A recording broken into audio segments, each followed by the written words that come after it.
मोर नमस्कार मु प्रीति आउ थे स्वागत जनाऊँ भिडेंचर एग्जीक्यूटर प्राइवेट लिमिटेड भिडेंचर एग्जीक्यूटर आउ गोटे नुआ वैकेंसी नहीं आसी सिक्यूरीटी गार्ड जोटा कि आपणकर नखरा सम हॉस्पिटल फेज 2 लोकेशन रे रहइबो भुवनेश्वर जो 12 घंटार ड्यूटी रहिबो ता सहित नो वर्क नो पे मतलब काम करबनी जो ना सेनर दरमा दिया जीवनी तापर एथरो सैलरी स्टार्ट हो जाउची 14,000 रु 15,000 भितर जदि आपनकर एक्सपीरियंस अछि से हिसाब रे आपनकर सैलरी रखा जीवो ता सहित किछि बेनिफिट्स भी आपनको मिलिबो 3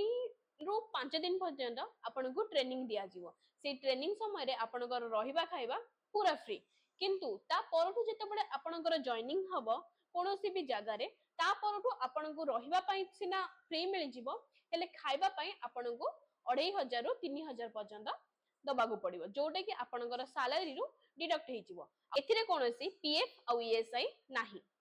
आउ भी किछि हम पाखरे वैकेंसी अछि जेमिति कि हाउसकीपिंग स्टीवार्ड्स वेटर किचन स्टाफ आ रूम सर्विस बॉय ए मानकर जॉब लोकेशन रहइबो पुरी कटक भुवनेश्वर पारादीप आ हां एथिरे सैलरी स्टार्ट हे जाउची 8,000 रु 20,000 भितरे एथिरे बोथ फ्रेशर आ कहा पाखरे भी जदि एक्सपीरियंस है से हिसाब रे आपनको सैलरी मिलिबो आ एथिरे रहिबा खाइबा पूरा मागणा तो जदि अधिक किछि जानिबा को चाहउचंती तळे दियाइथिबा नंबर रे कॉल करंतु ओ आम सहित जोगाजोग करंतु रहिली नमस्कार।